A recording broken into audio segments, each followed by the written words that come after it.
So, it's going to surprise you when we start because all of a sudden we'll just be talking, but Oh, okay. just know I that. talk a lot, so it's okay. Oh, this is so good. Well, okay. So what I want the main thing you need to do is to like get the story out that you guys need to get your shops back open, right? Well, you know As, what? Our shops, supposedly we got word. We're supposed to open on the 19th, but our county is delaying. They're delaying because they want to review the guidelines. So still. I've been making a lot of noise, so I Mm-hmm. don't think they're too eager, Yeah. to do much. I don't. It's been a challenge these 3 months. Let's just say that. Yes. See, and officially we have started then. Tell me about, okay, well, tell me this first before we get started. If you would just introduce yourself and where we can find you online, because your work is beautiful. Thank you. Well, let's see. You can find me website, Earthbound Tattoo. What is it? Shoot, I'm updating it right now. Hold on 1 second. Let's see what this bug is called. Okay, yeah, earthboundtattoo.com. I was gonna say, I think it is .com. Yeah, earthboundtattoo.com. We have a website. We're actually updating it right now because we have to add all that COVID stuff and Yeah. all that.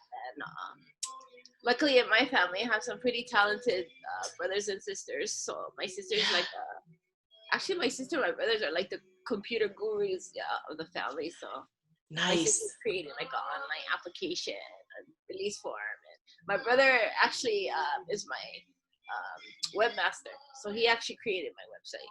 So That my other is so brother, he nice. does everything else I need. So yeah, so it's pretty awesome family I have.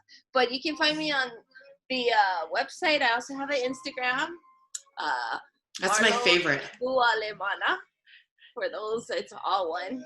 Marlo Lualemana, first and last name. Pretty simple. And then we also have a Instagram page for the shop, which is Earthbound _tattoo Mhm. studio. So Nice. I have a Twitter, but I don't usually go on that one. So Right. Don't have a lot to say there. yeah. Yeah. So tell me, how long have you been doing tattoos? This past March was a little over 15 years. So I started out very humble beginnings. Home studio. Yeah, right. Tell us about that.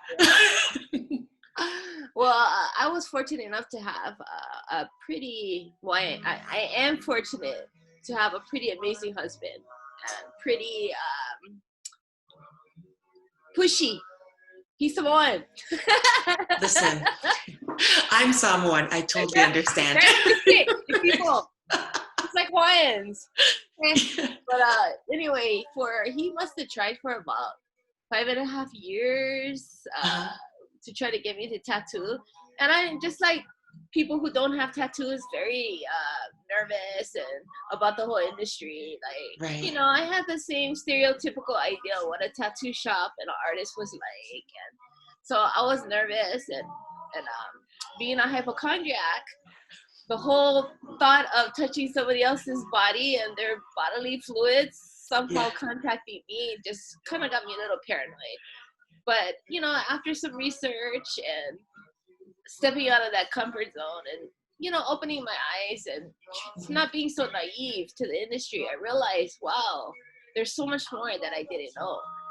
That how advanced this industry is and just how beautiful the artwork is. And, being an artist my whole life, it kind of started to kind of get me thinking.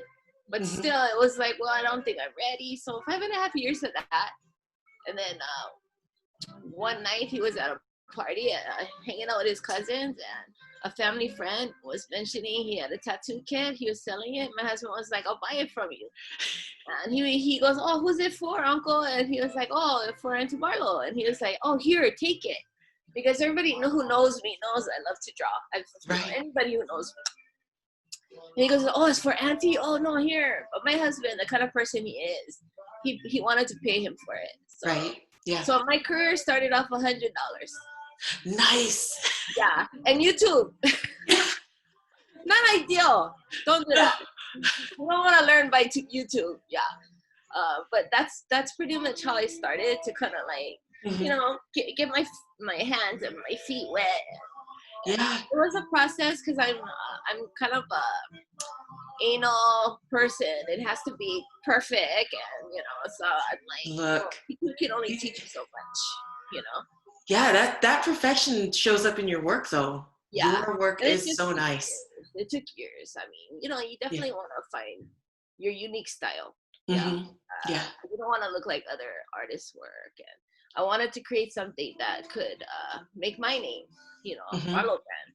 So it took me years to figure that out, and so I feel where I'm at now is where I should be. You know, I feel content. Yeah. You know, I know there's still more you can always learn, but I feel content where I'm at right now. So what did you do once you decided to get off YouTube? I started tattooing family. That's the right way. You know, anybody who's willing to offer their skin, but my very first tattoo was my husband. And I actually tattooed honeydew melons. I did one honeydew melon a day for 3 days. I was hooked after that. I tattooed the shit out of these melons. And in fact, my house smelled like rotten melons for like months because I didn't want to, you know, throw away my first pieces. Yeah. And the buggers were like all like this. Shriveled. Like raisins. Yeah, they look like raisins. And I was like, oh, my husband's like, babe, we got to get rid of these shits. You know, I was thinking of the house. I was like, oh.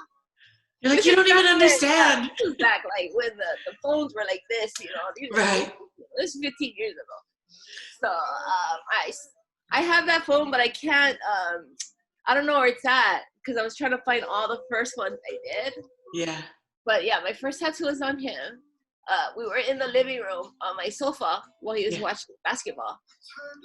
And he was like, baby, what are you drawing on me? I said, I don't know yet. I didn't even draw. I just took the machine. I was just going to town on his leg. I think I used the shader. Yeah. But again, I didn't know. This is only my day 4, But he won't let me touch it today because his thing is that it was my very first tattoo. Right. And it was like my rite of passage. And so he's super proud of it. And so he won't let me touch it. I can expand on it if he wants me to, but he doesn't want me to, you know. It was my touch the original design, yeah. But I've tattooed my uncles, cousins, bradas, you know, anybody who would volunteer their skin. So it was pretty amazing. My family just came out the woodwork. It was like, okay, yeah, sure, you can practice on me. Yeah, came out the woodwork. It's like, free tattoo, I'm there. Yeah, but you know, when I look back at it, I'm like, ooh, yeah, check out. Let me hit that up real quick. I was like, ooh, I did that. And, you know, that was the beginning phase, guys. They were like, no, we can say we got tattooed by Marlo in the beginning. I was like, you're all, okay, but don't say it too loud. Just you know. When I run into somebody that, you know, in my family, they're like, oh, I was Marlo's number 4, and they're like, oh, let me see it. I'm like, right. I'm gonna fix that one day. I'm gonna fix that. Don't worry. But you know, I have a lot of support from family and friends. Oh, that's nice. And I built a pretty good clientele that I turned into family. You know how when you're in Hawaii, it's like you come in contact with someone and you get to know people. They become family, right? Right. And that's kind of like the idea I carried into my tattooing because these people share their stories. And my thing is, if you come to me and you tell me you want a tattoo, tell me why. Right. Don't copy other people's work. And so if you bring me somebody else's tattoo and you're saying, oh, I want this, well, I'm going to ask you why. And if you can't give me an explanation, I'm going to tell you no. So, you know, I refuse people, you know, and it's usually people who are non-Polynesian, you know, they see something on Pinterest, like when the rocks tattoo first came out. Right, of course. Huge. Yes. Yeah. I was like, I don't know how many rock tattoo ideas I got, but I was so over it, you know. I was like, one more rock tattoo, not happening. So, you know, it was a process in the beginning, you know, finding out who I was as an artist, what type of mentality I wanted to go into this, you know. I didn't want to be an artist that came across as very harsh, you know, or very like... Do you mean in your artwork or just in when people would meet you? personally. I didn't want them to be intimidated Right. and stuff. So I tried to instill how I was raised and treat people with aloha. Yeah. You know? So, Yeah. but yeah. So Was that even a challenge? That doesn't even seem like it would be a challenge for you. no, it wasn't. But you do have people that fight against that. They want this specific tattoo, and they're so adamant about it that they want it to look this way. And when I tell them, I said, "Why do you want somebody else's tattoo on your body? What's the Right. purpose? It has no meaning to you whatsoever." Oh, because I Right. like it. Then I usually say, "Well, I'm probably not the artist for you then." Yeah. So I do get that on occasion, but I tell you what, though, they Yeah. come back. With their own ideas? No, they come back and they apologize because they realize after they talk to other people about me or they see my stuff, they'll come back and they say, "Oh my gosh, I just want to apologize. I'm so sorry. I really want to be tattooed by you. I hope I didn't offend you."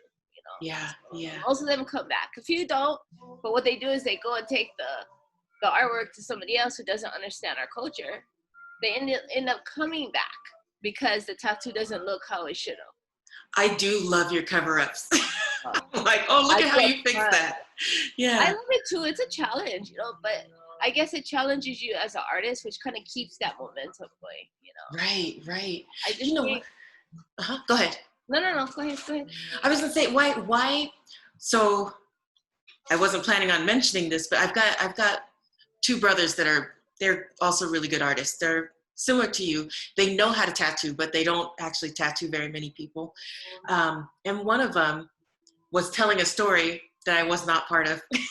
He said he's the same way. He saw a lot of people, especially in the military, come through, and they wanted tattoos that were kind of outside of their culture, outside of their realm, and he would refuse to. And I never got the chance to ask him why. So now I'll ask you, why is that? Why is it not the culture, but why do you want people to come with their own stories and their own ideas? Well, because in our culture, the tattoos, the patterns are so important to our culture, right? Yes. So we have to educate people because it's important where we place the tattoo.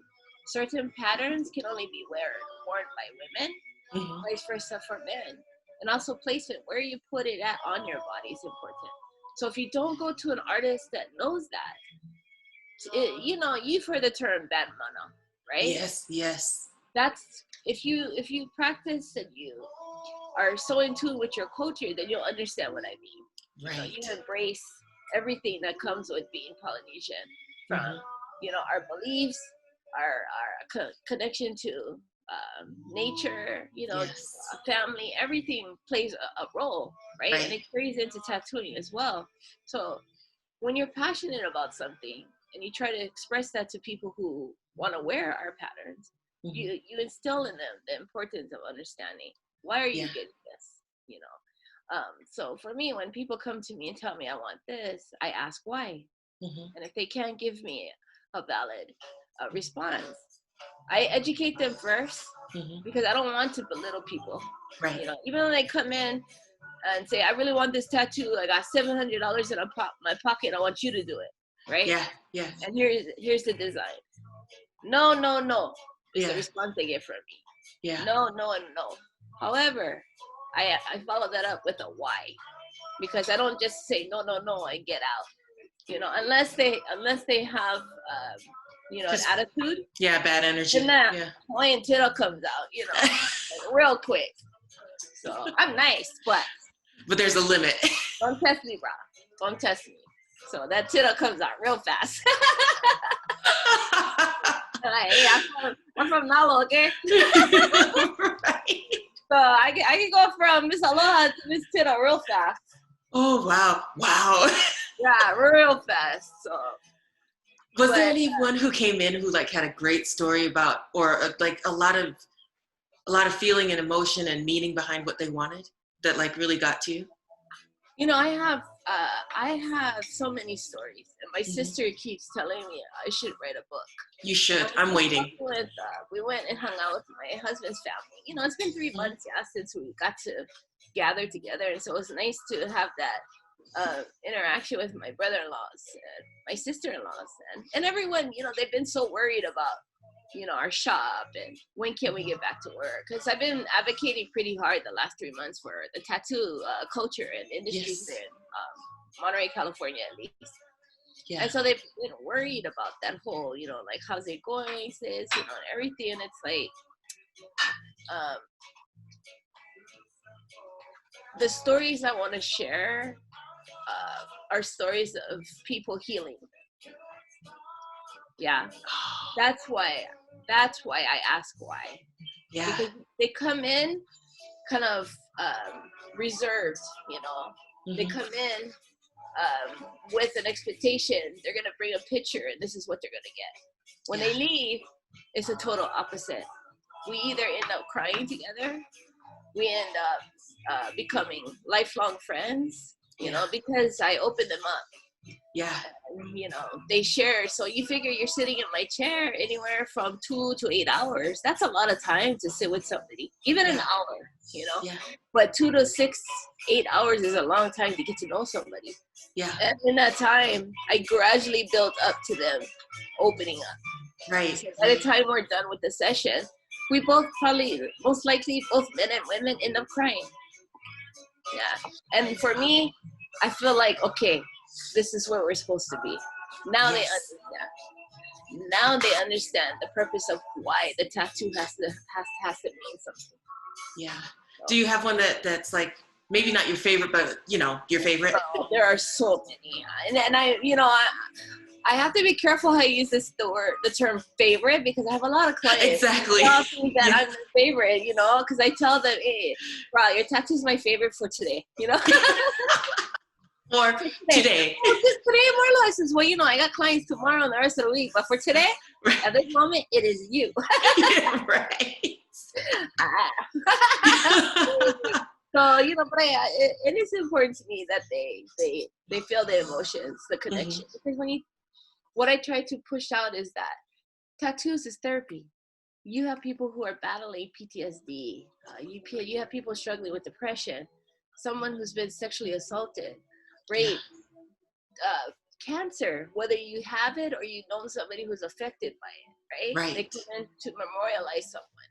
They want to, they have milestones in their life where they graduate from college, or they're sober, or, drug free, or, they reunited with their family. There's so many things. Yeah. There's so many things. It would take me all day to list everything for you. Yeah. So I can't really honestly say one story, but I will tell you, I'm a huge advocate for sexual assault survivors. Right. So back in 2018, I was interviewed by NBC, and it was a piece. This reporter, she actually is a freelance reporter. She reports for Cosmopolitan, Marie Claire, and she reached out to me. And I was a little apprehensive at first, because as a survivor myself, I would have to, open myself up to, right. So it started out from magazines. So through Vice magazine and Broadly. Yeah. And then there's a magazine called The Independent in the UK. So those three really just, and it went viral after that. Right. So after those came out, then NBC News approached me and asked if they could do a piece. So, I had to really think about it. I talked to my husband about it, because now I'm going to be not just, here and there exposed, you're going to be worldwide exposed. Right. And so it opened myself up to a lot of critique, or, but I was hoping I would get more of the people that I could help. Right. And I would say it was a good thing on my part, because I got a lot of messages, emails. Yeah. You name it, from people who are gay, transgender, straight, just needing help because they're survivors of assault. Right. And they wanted to ask about how tattoos help to heal.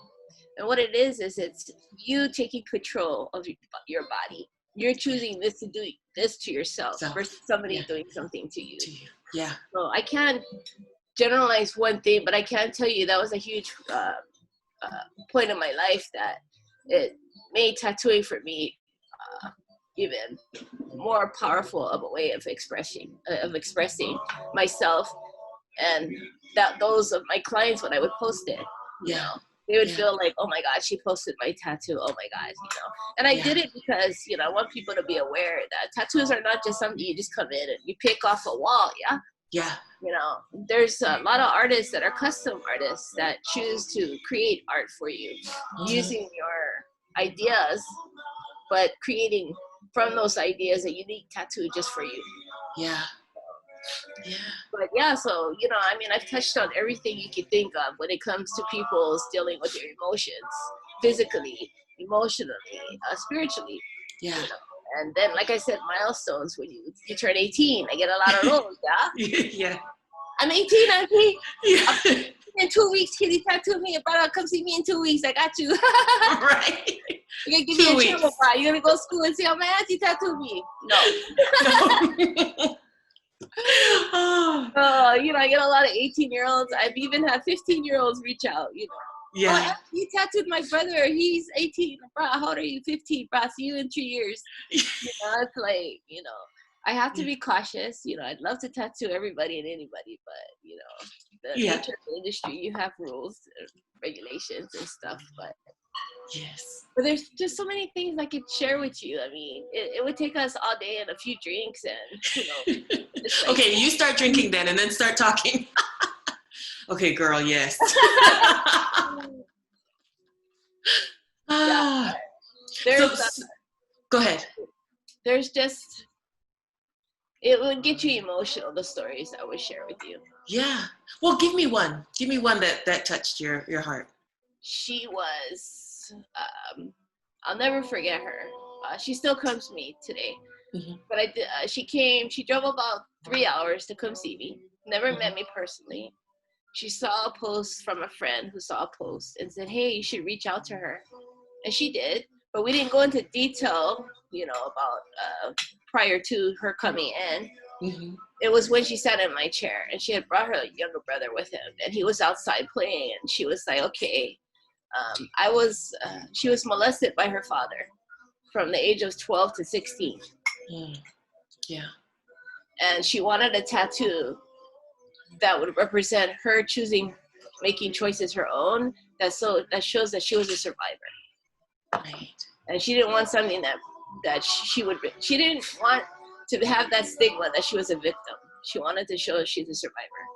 And thankfully, her mother didn't hesitate and had her father arrested. So she said that helped with the process, you know, of her healing. Yes. You know, she went through therapy and all this. But the age of 12 to 16, she was being molested by her own father. Wow. And so it's stories like that.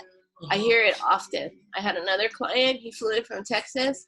He was molested by his brother, his own brother. So, you know, we don't hear those stories often. No. Like, I mean, imagine, you know, you walking into a store. How many people have a story that we don't know about? Yeah. And what it also teaches me is to be less judgmental. We're all guilty of that. All of us guilty of judging someone by their looks, how they dress, how they talk. We all judge people in some way or shape. I'm guilty of it. But I tell you what, after tattooing people that I would probably never talk to, it's opened my eyes to be a little bit more understanding. Yeah. Everybody has a story. It's just, you can't, the way our society is, it's shameful, sometimes to share this. Or people might feel sorry for you, you know. So that's the nature of how we are as humans, you know. So I try to teach people to be less judgmental and open their minds and heart. Yeah. So that's why when I post some of the tattoos, I do kind of leave a little story because I want people to understand that the importance of this tattoo for this person, what it symbolizes. And I'm sure by doing that, it reaches out to others because I get messages and emails and texts and, oh my gosh, you did this tattoo. And I just want to tell you, I haven't come out yet, but, you know, I'm gay and I was molested by my aunt, or, you know what I mean? And one day I want to get tattooed by you. You know, I got a lot, I get a lot of that.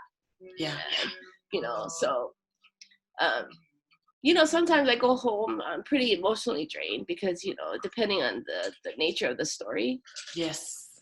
And I tell my husband because I need somebody to decompress and talk to about You really like him.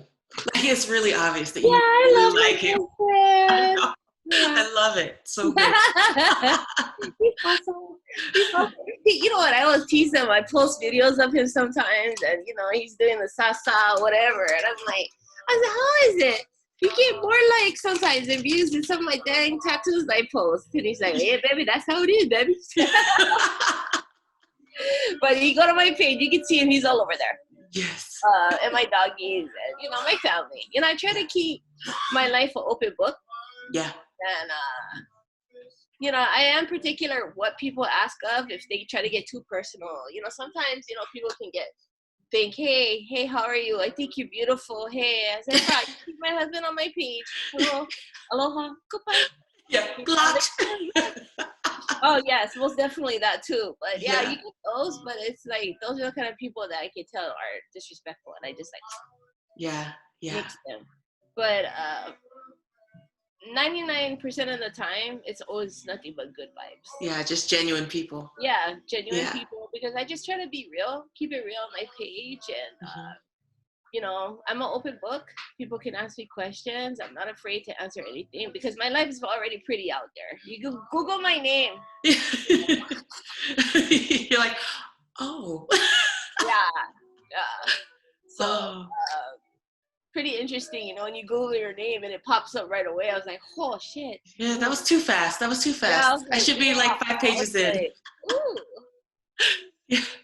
Well, tell me something. So I noticed in the descriptions that you used for your tattoo, you do always mention they are Neo-Polynesian.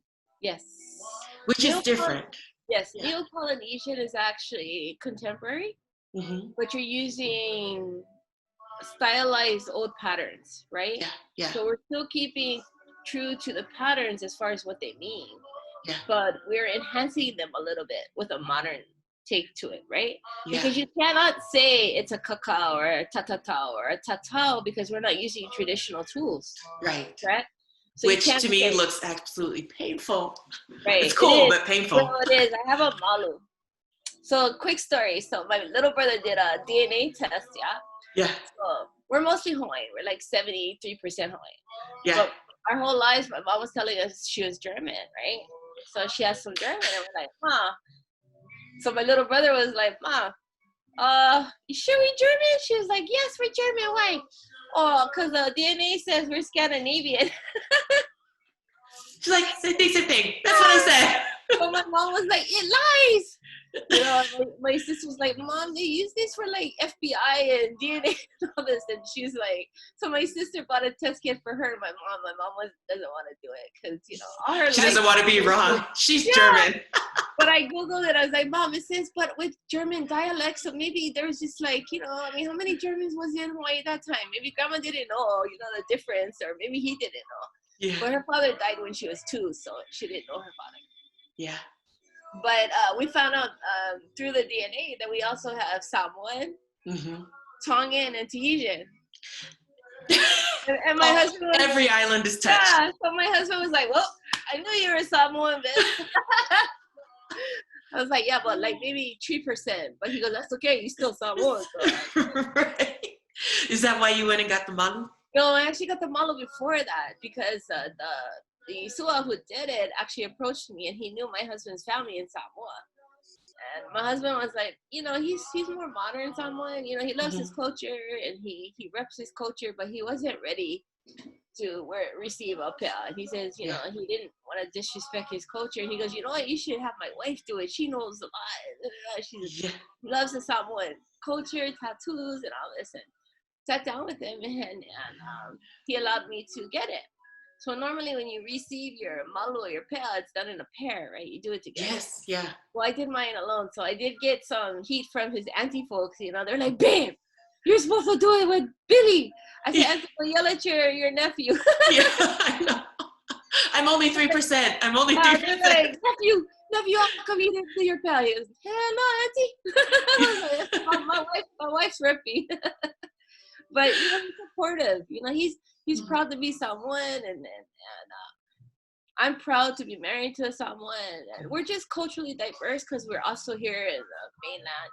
So with me, I'm able to perpetuate our culture and teach people. I've done some lectures at some of the local colleges out here to kind of educate people a little bit about our culture. And I was corrected early on in my career not to call it tribal, because there's no tribes in our culture.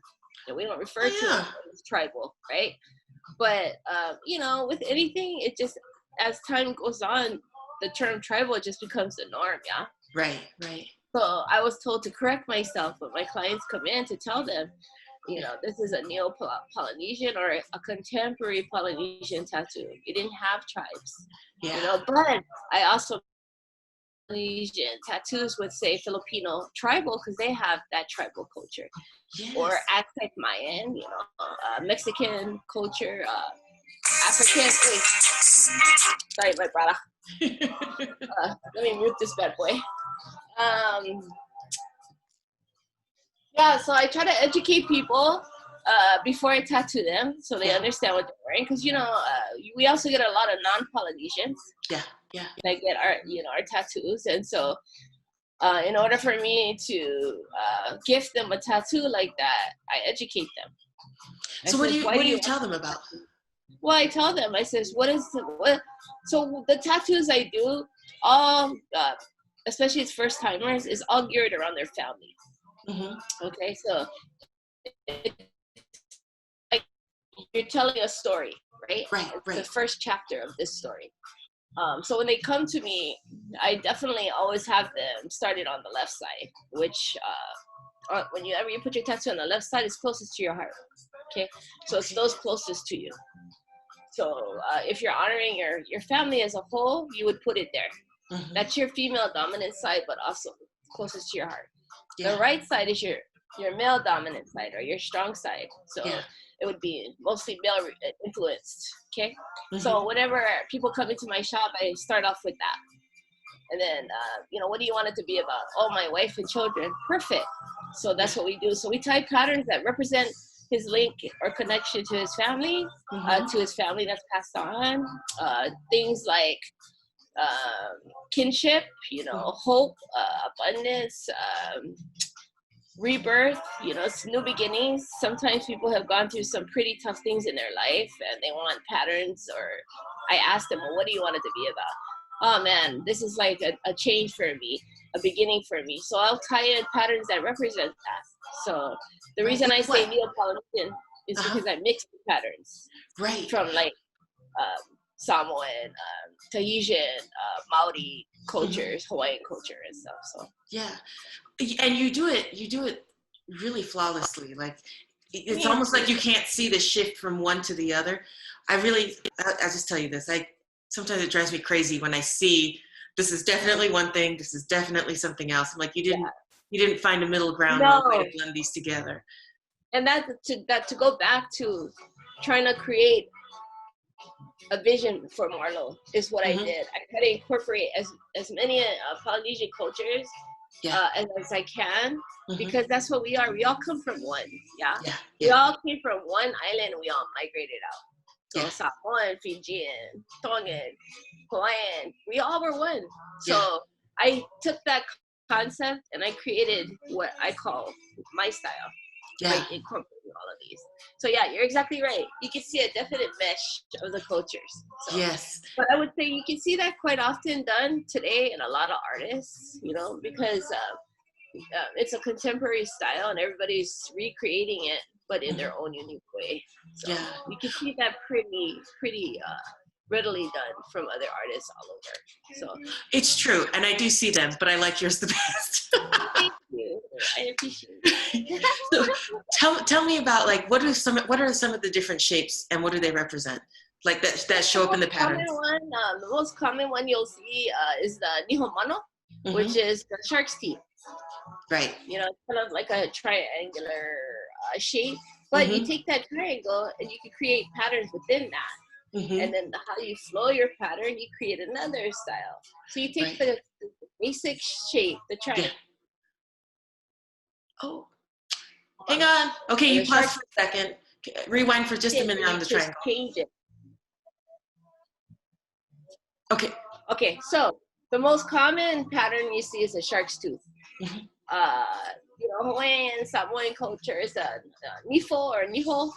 The Yeah. niho mano. The mano is the sharp, right? Yeah. Niho is the tooth, the The teeth. tooth. Okay. Mm-hmm. So you take that, and just by that triangular pattern, you can put patterns within that triangular pattern, or how you stack it, how you size it out. Whether you put it in a row, there's just so many ways you can do this, right? But that one simple triangle can create some really beautiful patterns. Does it have meaning? It, mm-hmm. Yes, it represents strength. It represents protection. It also represents, like, in Hawaiian culture, your amakua, which is your guardian, like your family spiritual guide. Mm-hmm. So it can go deeper because the fact that it ties into your family culture, your line, your family line, and especially depending on how far down you can go to, Hawaiian culture, depending, because you marry into other Hawaiian cultures that have amakuas or family guardians, you can have multiple family guardians. For me, my most prominent one is the lizard. Oh, and so I have it here, and then I have it here. Mm-hmm. And I put it on my hand because I use my hands when I tattoo. Yeah. So it's like a spiritual connection I have with my clients because I'm touching their skin and their body. So when I tattoo someone, I have a tendency, I touch their bodies, and what I'm doing is I'm actually feeling the shape of their body. Yeah. Because I freehand, so I use my hands to guide how. Before I actually draw it on them, I'll use my hand to get a feel of their body. And then how I can envision it in my head, then I take the Sharpie and then I draw it out. But as you're touching, I feel like the energy I have within myself, I want to transcend through my clients. Yes. So never tattoo somebody with negativity built up. I always feel like you have to have that positive energy. And then that transcends through your clients because you're touching them. So that's why I wanted this. Yeah. Tell me about the lizard. Tell me what does that The lizard is, in my culture, it's called a mo'ovahine, or mana bahine, or bahina toa is like a warrior, like a strong female warrior, like proud. And the mo'o is usually comes on your mother's side. It's a female guardian. But in my culture, it represents your ancestors watching over you. And wherever my grandmother was, there was always one above her head on the wall. And as a kid, I never understood. We always used to catch them a lot. Yeah, the geckos. Yeah. To keep them as pets. So in Hawaii, we say mo'o. So I refer to it as a mo'o. Yeah. So we used to catch them all the time, and my grandma scolded us. And I remember we had to release them. And my grandma was like, "Don't ever, do that. That's your amakua. Don't do that. It's disrespectful, right?" We got good scolding for her. And it wasn't until one day I got good scoldings and I was told to sit on the chair across from her, and I was getting so bored, right? Yeah. And I'm looking, all of a sudden I see these lizards on the wall behind her, and I'm like, man, they're not even moving. I was like, there's two. And I was like, they just stood there on the wall, like watching over her. Yeah. She would get up, they would scatter. She would come and sit down. Maybe one or two would come back and would just sit there above the wall. And I was like, man, and it was after that that I was told that those were our guardians, that they were protecting her. Yeah. And if you respect the culture and you envelop the culture and you understand why, they'll also watch over you. And everywhere I go, there's always one. Yeah. And I even had my kids, as they were little, they would find them. And they're not like the mo'os you see in Hawaii, because obviously we're in the mainland. But my kids grew up thinking, "Mommy, look, the mo'o." And these are like the salamanders. These are these slimy, right? And my kids were like, "Mommy, look, mo'os." And I'd be like, "Yeah," like, "Oh yeah, that's tutu, right?" I go, "Yeah, that's tutu." Yeah. No, she might be mad, but okay. Yeah. Yeah, I was back home. I gave my niece for her 18th birthday tattoo, and I remember we were my cousin's studio, the lanai, and I was tattooing her, and this mole crawled up on the banister, and it looked like, and my niece was looking at it because it was on her back shoulder, and my niece was like, "Auntie, you see the mole?" I was like, "Yeah." I was like, "Okay, be quiet," because the head started to move like this. Yes. And it stood up, And it would Uh-huh. sit down and it kept doing this to us. And we were tripping out, girl. I was like, if I was drunk right now, oh my God. I was like, I'd totally be tripping. But we were so amazed that it looked like it was actually observing us and Yeah. watching us. And then Yeah. it stayed there for a few minutes and just stayed and kept doing this and watching us. And it would lift its head up, crawl closer. Yeah. And then finally I started getting a little teary-eyed and it just like took off. And my niece was like, Auntie, did we get approval? I said, I think so. And she was like, Yeah. wow, you know. I was like, we should have recorded that. I wish I could have recorded it. But Yeah. it was just one of those moments that for me, you feel that connection. Yeah. You know, I've always felt like a connection with my ancestors. And, you know, I've always felt like somehow I was reborn from Mm-hmm. that time. Yeah. And so it's important to me. Like I said, it goes back to educating people and teaching them why it's important. Yeah. The significance of the patterns. As I said, with the nihomano or the shark's teeth is like the most people ask, like, yeah, I want the shark's teeth or the triangles, right? I said, well, Yeah. why you want that? Well, I like the way it looks, you know. Yeah. Oh, come sit down. Let me educate you a little bit. Let me educate you. Let me learn you something.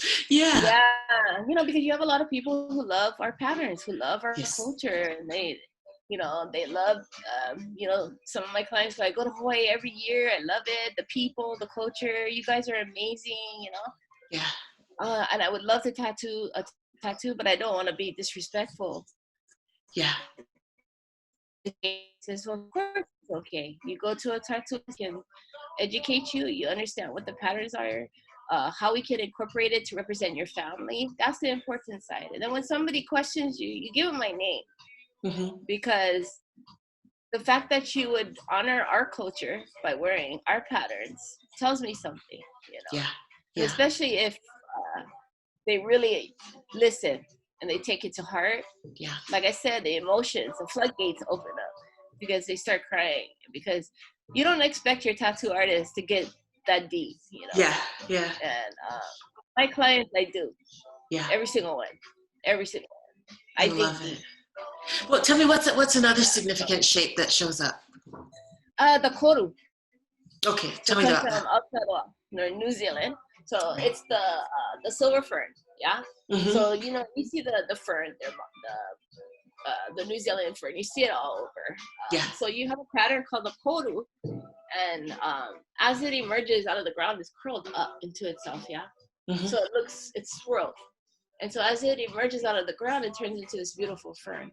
What that represents is rebirth, and you see that a lot in patterns. So it's like, let me show you one.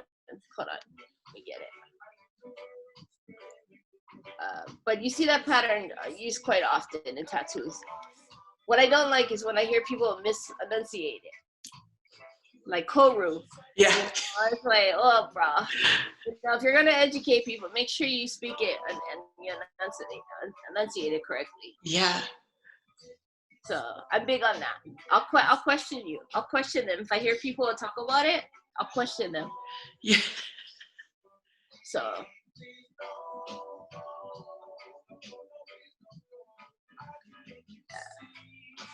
So this is the actual, like the fern. See how it's curled up? Yes. So that's the actual fern. Yeah. So when you put it in a tattoo pattern,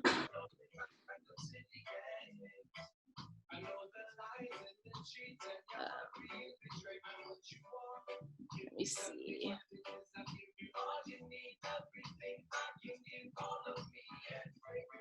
I don't know who this is, but it's a good example, just to kind of give you an idea. Yes. Okay. Yeah, I see So that all the time. Yeah. yeah. So those are common patterns that you see all the time. Another one is like the lauhala, or it's like a thatching where it's kind of like crossed over. Yeah. Okay, so that in Hawaiian culture represents your connection to your ancestors, your link in connection to your ancestors, but also your connection to those who are living. So that's that Really? bond, that connection. Samoan culture, it's the fala, and the fala represents money. You know, it represents like growth. Yeah. So, you know, Even though the patterns are similar, the meanings in some aspects can be slightly different. Different. Yeah. Yeah. What But, else? What else do you have? Tell me more. you know what I find is really interesting is if you look at other cultures like Native American, South African, West African, Mhm. Aztec Mayan culture, and Polynesian culture, you see a lot of similarities, Right. with the patterns. They might not mean the same thing, but similar, very Yeah. similar. So it kind of makes me think like, okay, these are like ancient patterns. So at one point, before we became Polynesia, we were part of that world. And then as Yes. millions of years later, we start to migrate to other parts of the world, and we evolved into Polynesia. And then from Polynesia, you got Samoa, Hawaii, Tahiti, all of these Yes. Polynesian cultures. So I think when people get into tattooing, they really have to look at the historical factors of where where we come from.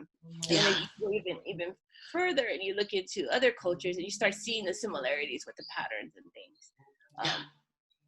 I can't always find all the meanings for the patterns, but it's interesting to see how the patterns kind of like move around from different cultures around the world. Right. And stuff. So, another pattern, gosh, there's so many. The Tahitian or the Marquesas culture has a lot of patterns, right? And the Tahiti was like the hub, right? Hawaii, right, was the hub or the main. So a lot of those patterns come from that culture too that you see from Tahiti. So, and the same thing, they use the shark's teeth, and but it's how they stylize the patterns. Like Hawaiian patterns are very geometrical, Yeah. very Mhm. linear, Yeah. stacked on, but you don't see a whole lot of curvature like Yeah. you would see in like the Maori culture or Tongan culture or Fijian culture. Like I love the Fijian, the Masi patterns a lot. I don't know what that is. Do you have an example of that? Fijian patterns, yeah. So like when you see the kapa or the tapa designs, they Yeah. have tapa designs. Okay. Let's see. Um,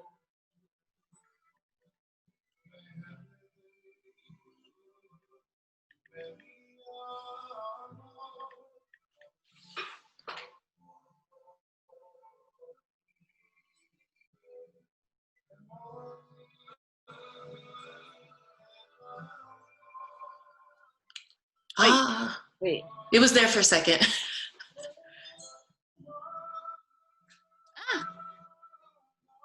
Okay. Yeah. Yeah, I've seen that plenty of Yeah. times. Yeah. All of us have some kind of tapa or cup on our wall at one time in our lives, like Right. fans or something like that. So, I try to incorporate, especially if they are Fijian or from Fiji, whatever culture you're from, I try to incorporate patterns from that culture and mix it with other Polynesian cultures. Hence the contemporary or Neo-Polynesian. So, Yeah. Do you have a lot of people asking for specific animals? Like, are there yes. certain animals that mean a lot more than others? Yeah, because people have a connection, they feel like it's their spirit animal, like a wolf or a lion or I did a rhino one time. I've done a few elephants. I did a giraffe. Was there a story with the rhino? Why they picked that Yeah, animal? because he's from South Africa.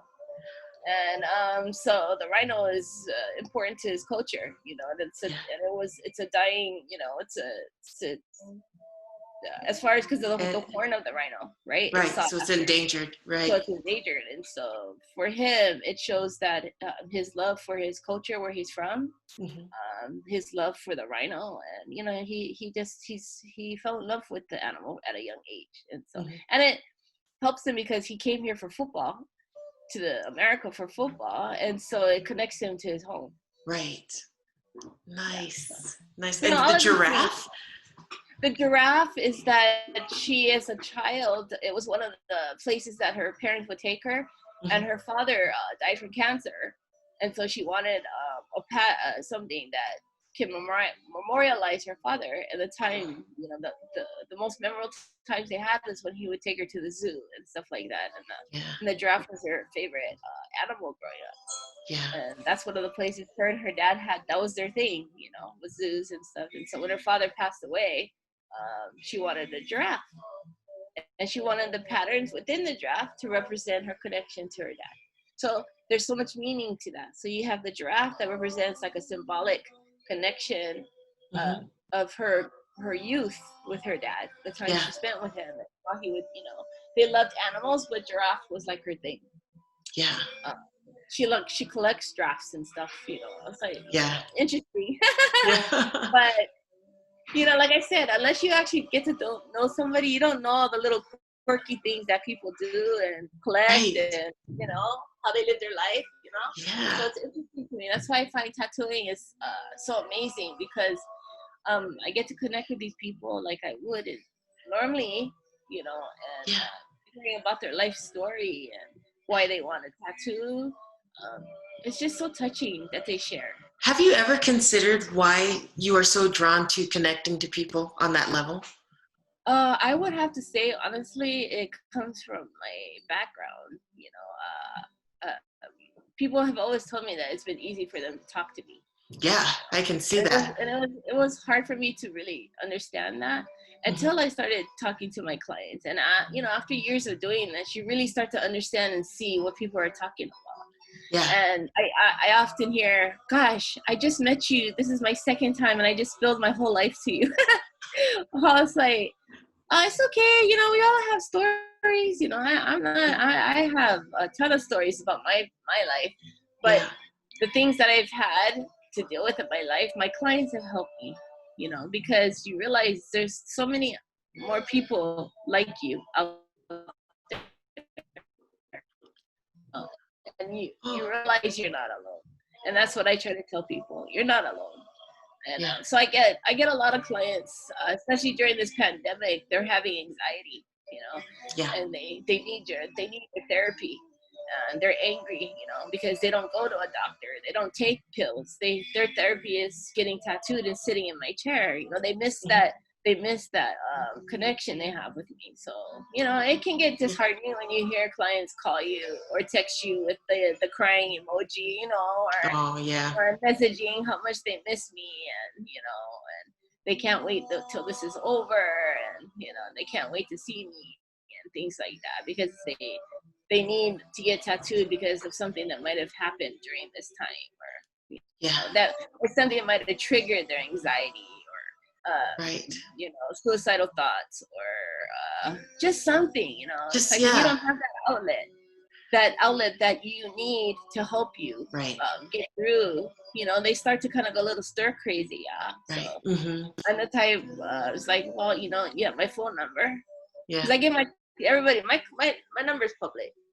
I can choose who I want to talk to and who I don't. Yeah. So I don't have like 500 phones like some artists do. I'm like, I can barely manage one phone. So I forget that. I was like, I want an assistant and I need one so bad, but I probably micromanage, Yeah. I find that if you have an assistant, you lose that personal connection.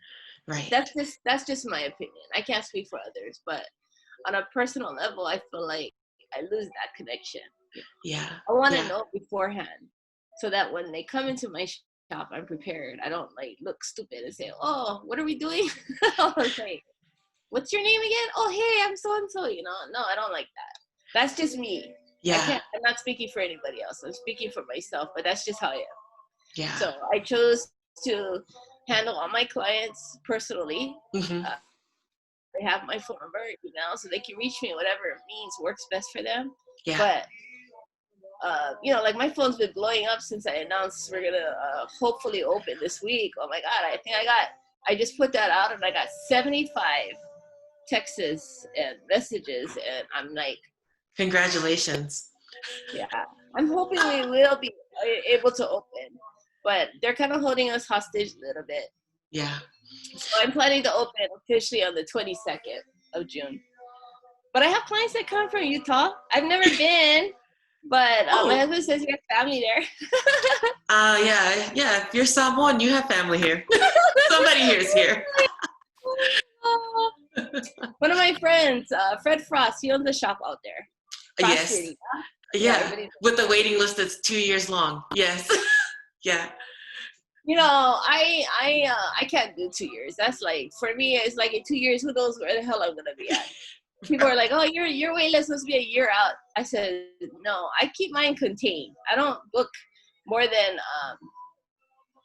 now it's kind of because of this day, 4 to 6 months tops. Before it was 3 to 4 months because I don't know what's gonna happen. Right. At least I can control that. So Yeah. anybody else, I'm like, well, you'll have to wait. I haven't booked. I keep it at this. Just be patient. I can't do like a year out. Who knows where the hell I'm gonna be at? I'm traveling right now, you know. And it's like, so Yeah. what if I book somebody and I'm like, bruh, I'm gonna be in Germany. Sorry, you know. Sorry. They're waiting 2 years. I was like, oh, cannot. I don't know Yeah. how to do it. Yeah. I can't. I was like, just thinking about them, my anxiety is like, Oh, just through the roof, huh? nah. Good on them though. You know, if they can, good Yeah. on them. I can't because you know I'm all over the place. So it's Yeah. like I want to go here. I was supposed to be in France a week ago to tattoo out there, and you know everything got canceled obviously because of this Yes. COVID stuff. And so yeah, I was supposed to be in France tattooing, and I had already booked 3 clients that were taking a train from Germany to France to get tattooed. You know, so I was kind of Really? bummed. Yeah, I was kind of bummed about that, but When you you know, it now, is what it did is. you just go to Bali recently? Yeah, I was there for almost 3 weeks. Was that also for just to, No, were you not just for traveling or were you actually out there to tattoo? traveling. But you know, I love. I'm at this point where life is too short, Yeah. and I don't want to have any regrets and say that I should have went there. I could have went there. Mm-hmm. If you're resourceful and you plan it out, you can make it happen, right? Yeah. Yeah. And that's where I'm at. I believe in living for today. I'm not planning for a year from now. I don't know where I'm gonna be. Right. You know, Right. you never know when you know your lights are, you know. Right. So That's true. I try to just, you know, live in a moment. And like I said, I'm at 4 to 6 months just now because of this COVID thing. But Yeah. generally right now, I book 3 to 4 months That at a is time. nice. That is No, nice. 2 years. I don't know how they do it. I can't. Well, you know what? When you have like top-notch artists like you, that's what it's just. Everybody will wait. They'll wait. Yeah, that's pretty So much I what see I you're call it. controlling your list. Yeah. Yeah, yeah, I do very much so because I know for a fact because I plan to travel more. You know, I plan to go Mhm. here, and then, you know, I still have family. You know, I Yeah. still have. I have a husband. I have, you know, a family. We take family trips and things like that. So I Yeah. don't want to pre-book out that far and then Have something everything comes tied up up. and I can't go because I've obligated to this person who, Mhm. you know, waited for 2 years. You know, it's like. I know you waited 2 years, but you know what? I was Could like, you add a month to that? Yeah. yeah, like next year maybe. I was like, I can't. But that's just me. I don't know. I just Yeah. cannot. I'm also a hypochondriac, and you know, I'm like, oh, along with the anxiety, it's like, Mhm. oh, Yeah. I gotta keep it all within reach. That makes good sense. And then, okay, so now I have like a totally random question, not about Yeah. timing or anything, but I have always wondered, what is the purpose of a boat specifically in the Pela? Do you know? In a Yeah. that I don't know. Does that Uh, come up a lot in Polynesian art, like No, the because I don't ships? do pairs, and I refer anyone who wants a pair. I make sure they go and they Oh yeah, speak yeah. Just with knowledgeable on that. I'm But more if like I just go was, back. yeah. Mhm. I only educate people on the ones I know. There's so many patterns that Mhm. you can use in a tattoo, but if you don't know what it means, it don't have that good mana. You know what I mean? Let's say for example, somebody who does American traditional work, right? That typical modern American, style, and they try to do a Polynesian tattoo. You cannot, you You can don't even feel tell it.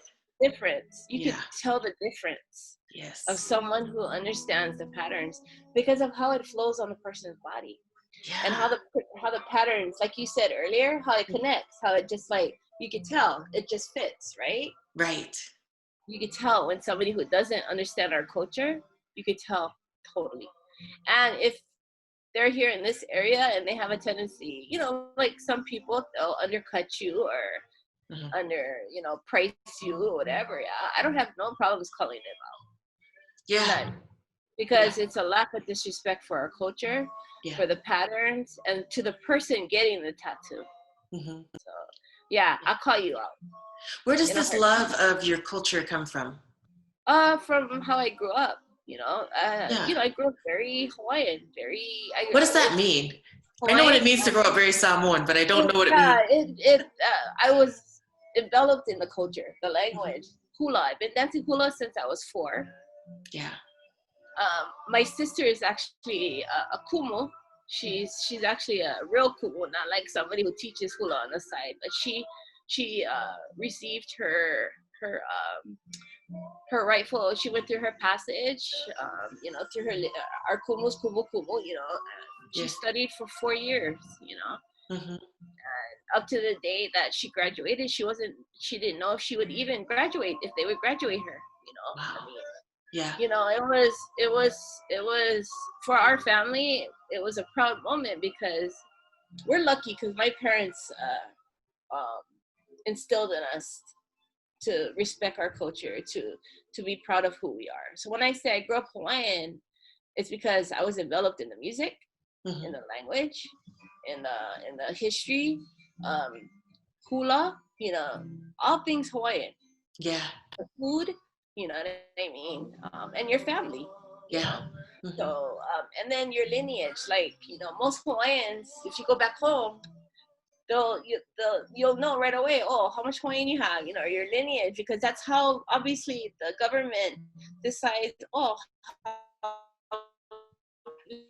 or if you qualify for this, you have to have it.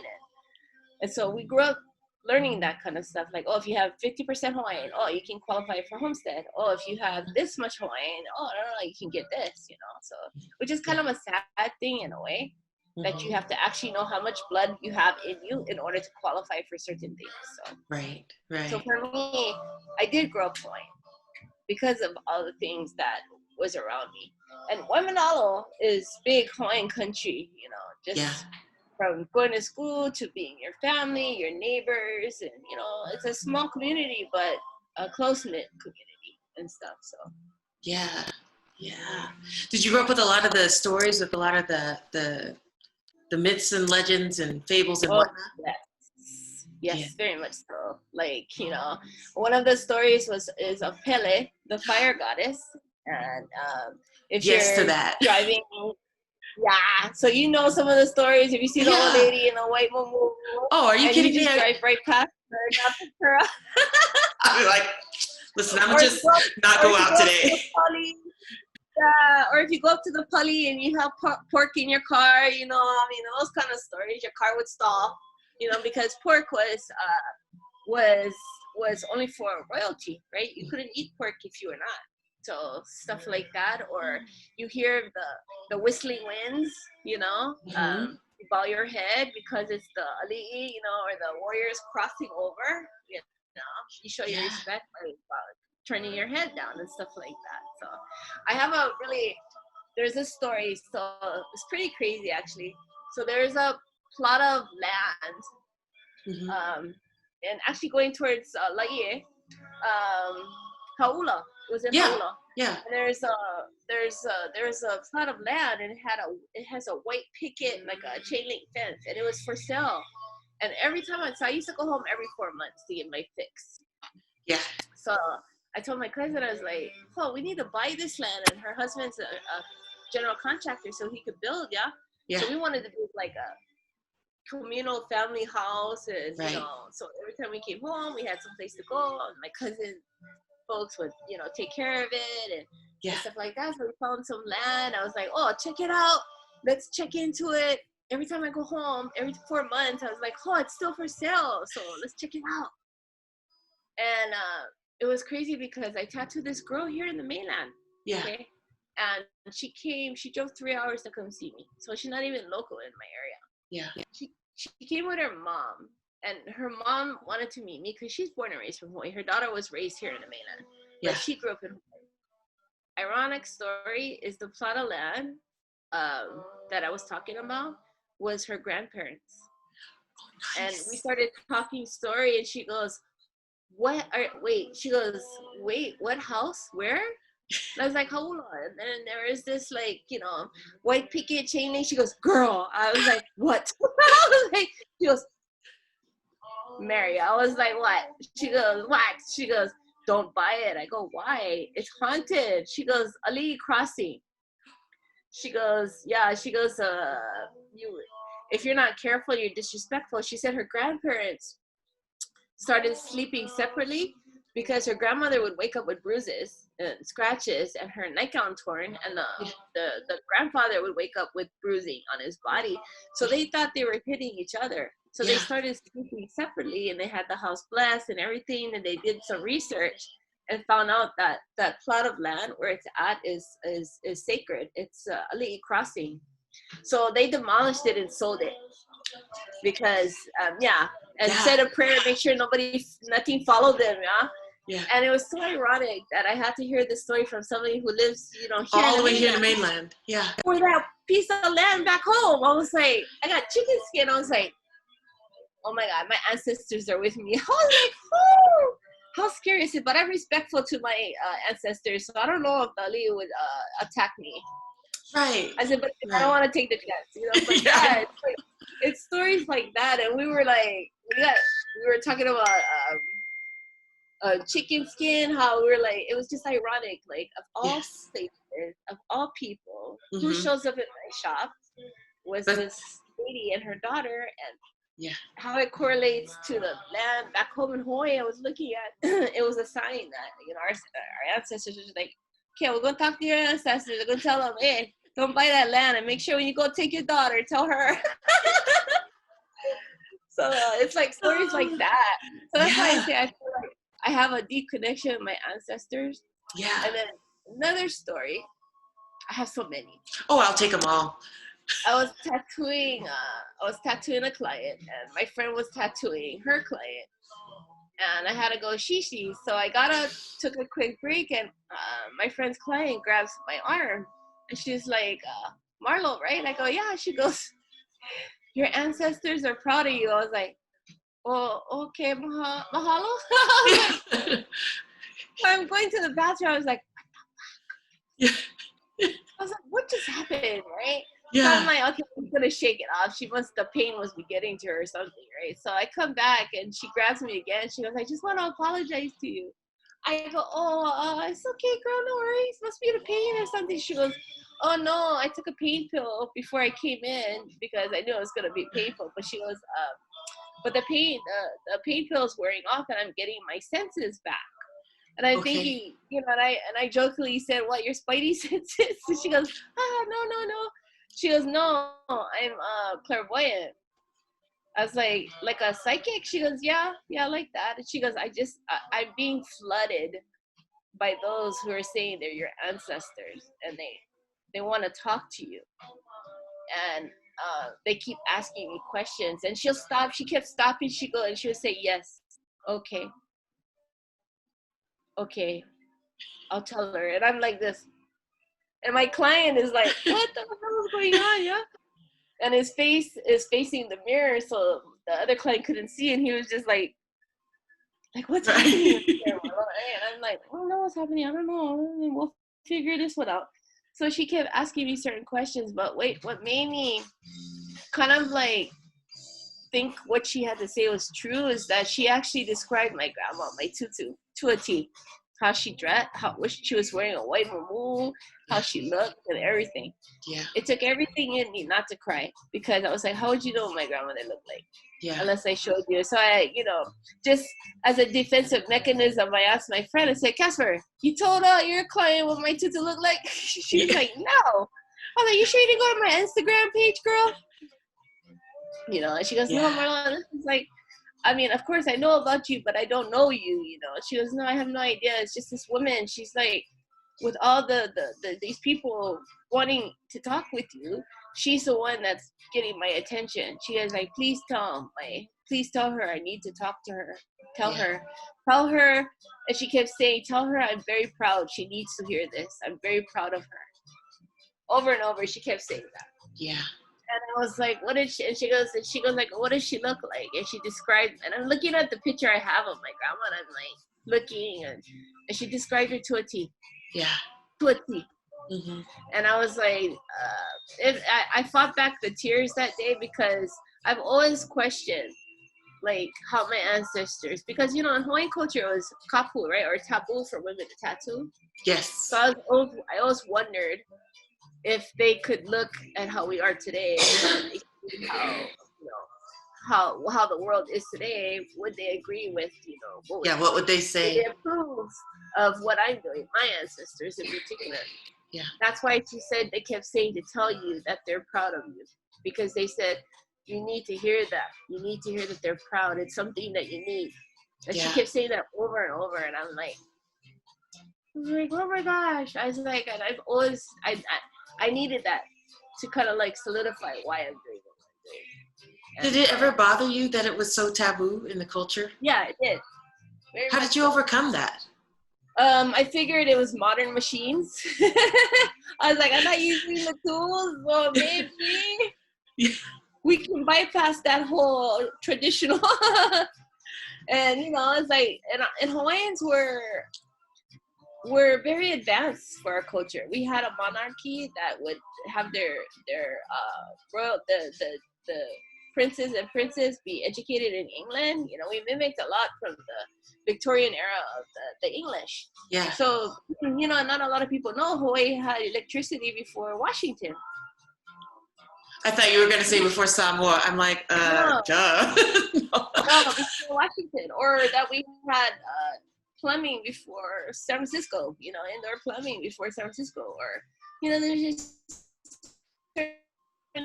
it was pretty advanced in even places here in America. Mm-hmm. And I say America because I still feel like Hawaii should be like somewhat respected as independent.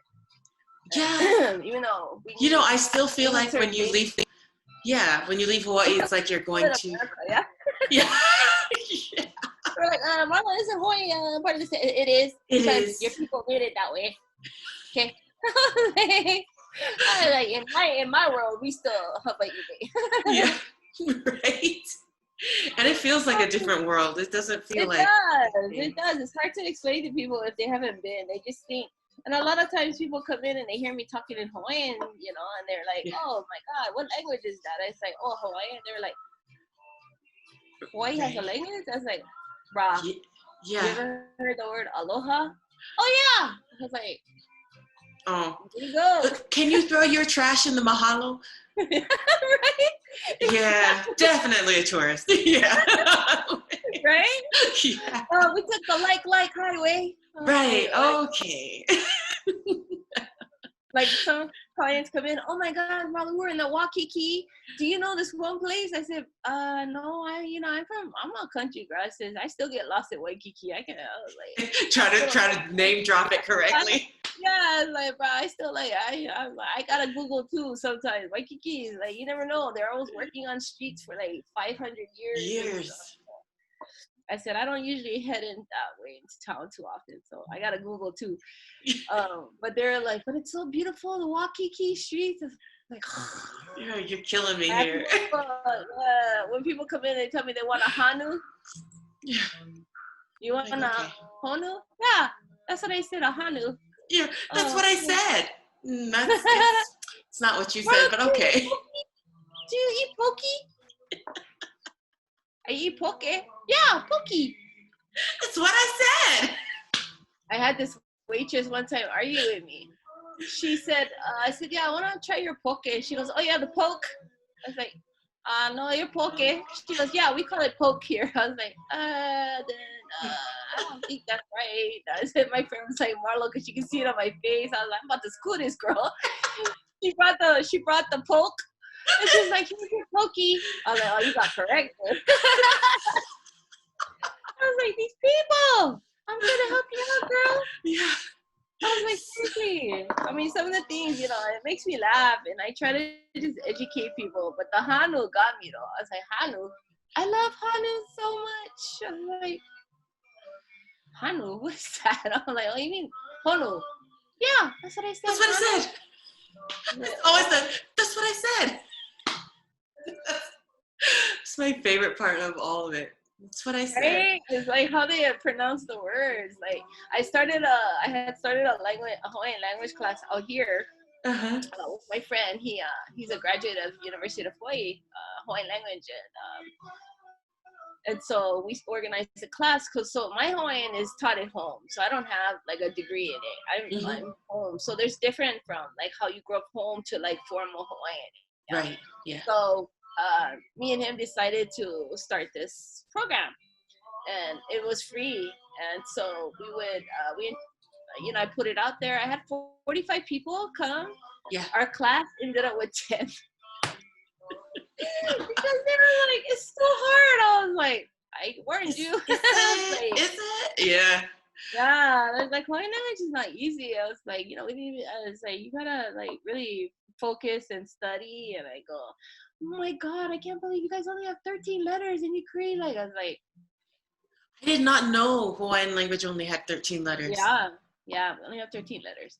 Yeah. So the only place you'll see multiple like use of letters is the Bible. Like Yeah. you don't have a word for B, right? So it's Baibala. Right? Oh. So you don't, but then the common use of our alphabet, there's no B's, there's no Z's, there's Mm-hmm. no like F, thing, we don't have F's, people were like, how do you guys? I was like, I have no idea. That's a good question. I was like, we just don't have that letter. But if you go to my cousins, in Samoa, you get chalk F's.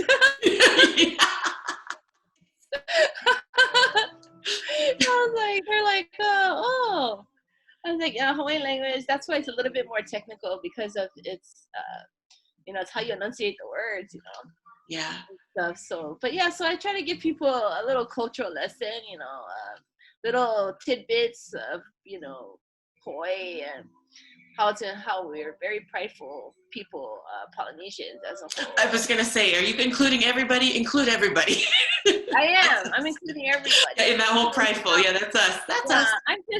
I'm just proud to be, I always tell people, I'm proud to be Polynesian. Yeah. So, and I went to Samoa back in, when was it? November? Really? Yeah, up here for a Tatao okay. festival. Yeah. And it was an amazing trip. Samoa, that side of Samoa is beautiful. Amazing. Yeah. But they also had a measles epidemic. Outbreak, so scary. Yeah. Pretty scary. But a lot of us who are from, especially Northern California, took back everything we got out of it and fundraised to send money back nice. To help them with getting vaccinations and things like that. So that's wonderful. One of my friend's shops out here raised over $6,000. Uh-huh. I'm a small shop, so just by myself, I raised like $2,000 cash and then probably another $2,000 in just supplies that people could order on Amazon and stuff. Right. Uh-huh. So, it's a little something because what we took out of Samoa was just amazing, Mm-hmm. But at the same time, they're very, the culture there towards women tattooing, they're kind of harsh. Not good. Yeah. They shun women tattooing in Samoa. Really? But yeah, but what was good is so everyone that was there, obviously the people who I know were, of course they wouldn't invited me there if they didn't think I should be there, right? Right. So there's 3 women, including myself. So Hawaiian girl from Washington, and you had a girl, she's Afakasi. She's mm-hmm. from I think Australia, New Zealand area, but she's Samoan, Afakasi. So the 3 of us were there tattooing amongst like these 40 other artists and stuff. So it was interesting how they would come by and just look at you and stuff. And but my thing is like, you can be judgmental, but look at our work. Right. Then we speak on it. Yes. And that's what happened. When they see tattooing, then it was like, oh wow. Oh wow. I actually tattooed a beautiful Samoan girl, and her boyfriend did not want her to get tattooed by me. He did not want her to get tattooed by me. He was like getting mad at her because she kept coming back, and I don't force anybody to tattoo, but they're drawn to me. Yeah. And so she was like, oh my God, I so badly want to be tattooed by you. I said, come on then, we'll go. So we started talking, and her boyfriend was like, no, let's go over here, come over here. And she goes, no, I'm talking to her. And I was like, you go, girl, you go. And she wouldn't let him do that to her. And I was like, yes. Yes. Samoa, they're like, Mm-hmm. And she was like, no, I'm talking to her. And so I drew on her just with a Sharpie, and I told her, okay, I'm going to just let that sit on you for 10 minutes and then come back and let me know how you feel. And she laughed. And, of course, she must have been somebody pretty prominent because she had quite a few people around her and stuff. Yeah. And she came back about 10, 15 minutes later with her boyfriend. Now he's smiling. And he was like, oh, you know the patterns. And yeah, we were like, oh, she put this. Oh, you know, I was like, yeah, roll your eyes. yeah. My husband always tells me and he didn't go with me on this trip, but I really channeled him because he's always telling me, baby, fix your face. You know, politicians, we have such yes, very expressive faces. Very distinct, you know, and mine especially. And so he's always telling me, baby, fix your face, baby, fix your face. Even with the damn masks on, now you can still see my eyebrows. The eyebrows. Yeah, right? my face. So my husband's always telling me that. So I was kind of channeling him a little bit. You're like, wait, let me put a blank face on. Yeah. Did you like it? Oh yeah. After I finished tattooing, because it was a modern take on a pattern. Uh-huh. Yeah, it was like a modern take on a Marlo pattern, and I put it on her, and you know, he came back and he explained to me, "Whoa, you use this pattern?" Yeah, and I go, he goes, "Man, how did you know to put that to represent her?" I says, "Because I had a feeling, and this is what the feeling I got." And he was like, "Beautiful." Next thing you know, they were videotaping, and next thing you know, there was like 15 people around her. So I knew she was somebody that everybody loved, you know. Yeah. Next thing you know, I get this camera crew in front of me, like zooming around on her arm, and you know, I was like, oh, okay. But it goes to show, you know, you can be judgmental, but if you don't get to know the person, you don't know if she's or he's good or bad, right? You're being, and I'm going back to the whole judging thing. Yeah. You know, it's like we tend to judge people on face value, what we see, and not what we know. So not what we know.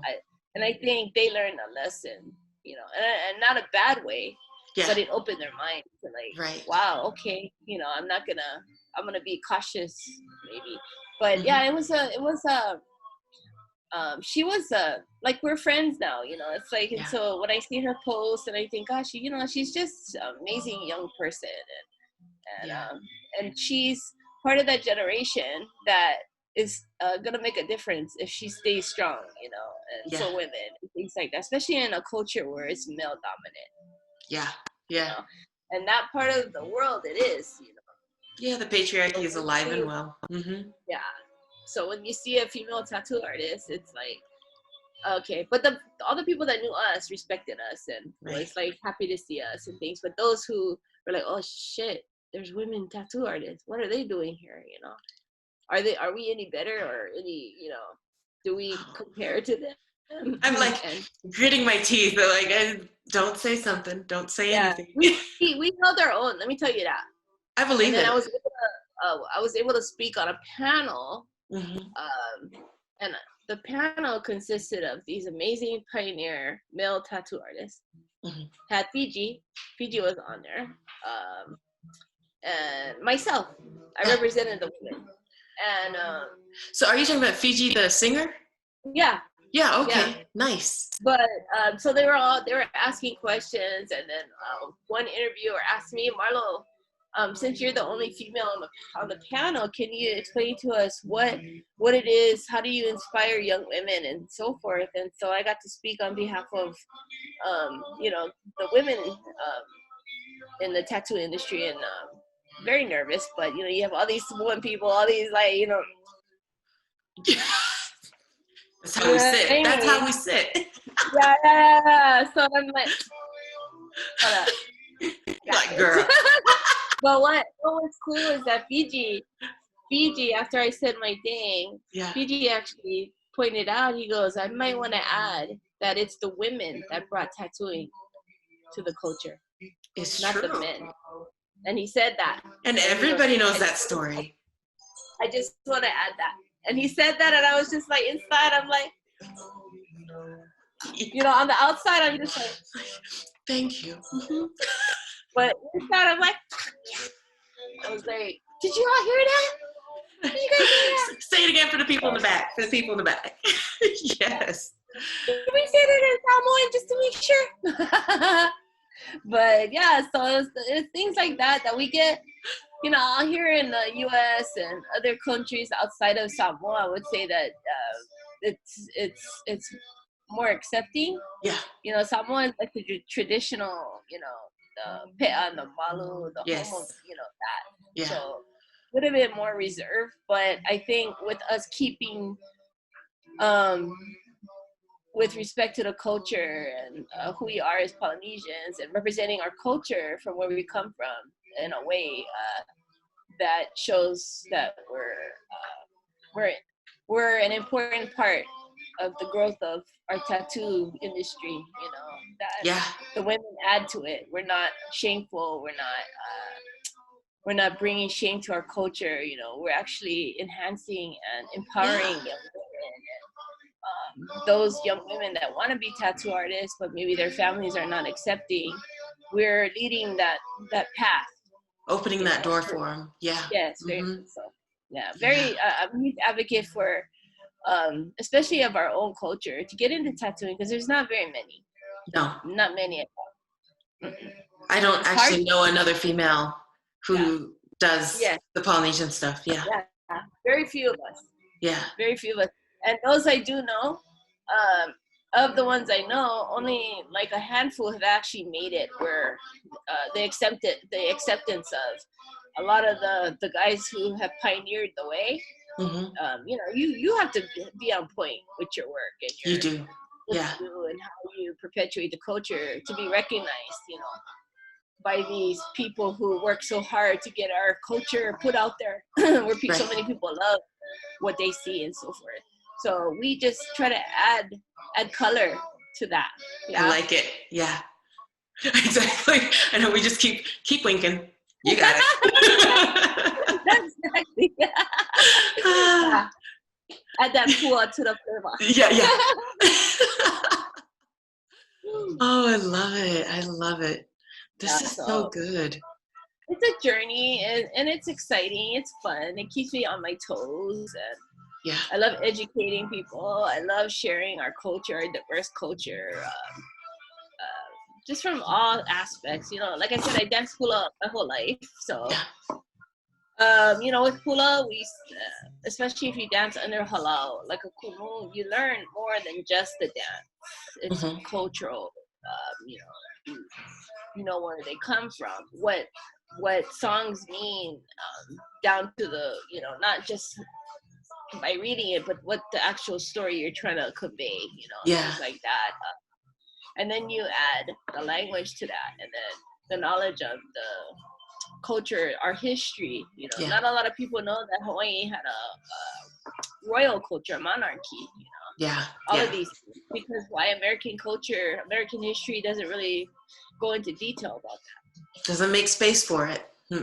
No, but you take our land, that's okay. Right? Not even one island, you took all of them. All of them, yeah. They're like, no, we want the whole package deal. So, you know, I remember when I was a kid, the kapunas used to come to class, and that was like the best time of the day. Every week, I was like, yes. Now we get to learn. It's gonna be good. What's unique about Hawaii is that we're actually taught about the Hawaiian culture, and we're taught about our culture when we're my brother-in-law. We're taught about our culture in elementary and intermediate. We have to take Hawaiian language classes and things like, or not Hawaiian language. Where's he at? I don't know. I'm like, I don't know where he's at. Well, go try out the hallway. Tell your brother. They came to get my husband made palusami. Oh, okay. I'm gonna go ask my mom to start cooking. Yeah, he made palusami and kalo. Oh, nice. Okay, He comes somebody's from- cooking today. I'm gonna go find something. Yeah. Oh my gosh, she's like a bomb cook. Oh, nice. Wale, so no. We got one for you. You and Bo have to split it. There and was one last night, and one kalo. and he was there, and I was like, I'm not gonna. So, but what was I gonna say? They're here to pick up some palusami. So, It's so good. he's like a bomb cook. I married a cook. I married a comedian. Security. Yeah. Oh, I love it. Oh, So yeah, so but good. yeah. So it's I don't know. It's just I just think tattooing has evolved, and Yeah. women in the industry. I'd love to see more Polynesian women tattooing. Yeah, that would be something for sure. That Yeah. would be awesome. Yeah. I would love to have like a coalition where I can bring them all together. You know. Yeah. So, What do you guys do I've at reached out the? to you. Uh-huh. What's that? Oh, I was gonna say, what do you do at the tattoo festivals? What is that? What do you do Oh, with it's like those? you tattoo. You're networking. So it's like when you go to like a trade show or like. Oh, okay. Okay. But they also have like a concert, like Fiji will perform or Tanel. Like when we're in Samoa, Tanel performs and Yeah. Fiji, and it was awesome, amazing. So I'm Yeah. looking forward to next year, Nice. November. If you can make it, it's awesome. Where's it gonna be? Up here. Oh, I gotta go. yeah. Like, let me get my passport in order. Girl, it's like the best. Oh, I nice. love it. I wish I could stay a little bit longer. It was so hot. I was melting. I wasn't even melting. I was melting. And with all this hair, Yeah. it was like Yes. it was Just up too in a hot. bun. I no wonder why they don't care how they look out there. It's like freaking bun every It's- day. It was too hot. Mhm. Too hot. It was Yeah. too hot. Even with the hair, I was like, oh. I said, well, at least I can eat all I want. I would just sweat it out, you know. It's like, but it was amazing. The people, the Yeah. culture, and it was just a good trip. So I'm looking forward to going back. I'm supposed to be in Germany and Amsterdam, but I'm gonna opt out for that and just go to Samoa. Nice. Nice. Plus, Nice. I got Nice. so much clients that I'm just slowly working in on my clients. Yeah, I mean, check your waiting list is what I'm saying. Yeah. Yeah. That is But awesome. like I said, I can't do 2 years out. I don't know how they do that. That's crazy. Yeah. Good on them. Good on them. I don't have that kind of organization. Okay. I don't either. I can only do 3 or 4 months. You put me out a year, man. I'm like, what? When Can did you I just talk call to me you? later? Oh, I talked to you in 2019. I was like, Is that so? Yeah. can you send me a picture of your face? Oh yeah, okay, I remember you. Yeah, exactly. Yeah. Oh my gosh. So are we hoping you getting pretty close to, you feel like they're really going to open the doors? I would say 85%. I'm pretty sure. Yeah. But, you know, our county, we're a small county, and I don't understand what the holdup is. But at the same time, I've been making so much noise out here Mhm. that I kind of got flagged out. So we've had my 2 friends that own hair salons Yeah. right next to me told me that the health inspectors have been out there kind of peeping around my shop and stuff. Yeah. And I'm trying to do everything how I'm supposed to. Yeah. But I'm anxious to get back. You know, Right. I miss being in my shop. I miss that connection with my client. Yeah. Yeah. But I'm gonna ease into it. I'm only gonna do 1 client a day for the first month, and then after that, work it more. Normally, I do 2 to 3 on average. That's a lot of time. 6 days a week. Yeah, and 6 days a week. Sometimes my husband wants me to drop it to 5 days a week, so I gotta drop it to 5. So I'm like, Yeah. 5 days? I don't know if I can do that. So we'll see. We'll see. Well, That's still in the talking phase. Yeah, exactly. Sure for right now. We'll say yes. Yeah. Oh, hey, thank you so much for being willing to share. No I worries. love it. Yeah. I really hope you do have a 2-year waiting list, only because you couldn't control it and you had to just book out. Yeah. You know, it could go out a year or so, but I just choose not to. I just, know. you know, it's Yeah. like, oh, hey, check back with me in 4 months, you know, kind Okay, of thing. put me on that year waiting list, okay? You know why? Because I'm still, I don't have an assistant. So everything is done by myself. So I manage all my pages, you know, I manage, you know, my business. And my husband is like the manager. He takes care of everything else in the background, but I manage all of the social media, and, you know, phone calls. All that is channeled through me. And I just like that connection. That's the only thing I can tell you. I just like that one-on-one connection. So, Yeah, you're definitely a people person. yeah, I am. Lots of light in you. Yeah, I love to talk, and I love to just meet new people, and you know. Yes. So that's why I'm saying the traveling is important for me, because I would never otherwise meet somebody from Bali.